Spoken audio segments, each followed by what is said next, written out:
course, I'm very thankful din sa award, pero hindi ko naman din talaga magagawa yun without my teammates and the whole team. So, totoo naman, kung di ako re-receivean ni Savi siya, ni Kat, di ko Props lang, magagawa ikaw. yun, di ba? Especially kay Kim Pardo, idol. I think yung pagiging, sabi, yung lagi ko rin sinasabi na maging present talaga, ayun naman yung kailangan namin talagang i-remind, especially this game. Kasi sobrang hirap makakuha ng championship sa PBL. Sobrang hirap kalaban lahat ng teams. Kaya sobrang sarap din nung nakuha namin yung championship.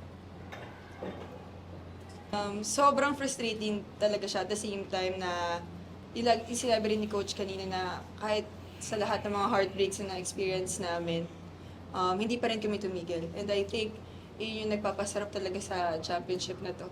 Kasi kahit ano nangyari the past few years, parang mas naging motivation pa sa amin yun. So, yeah.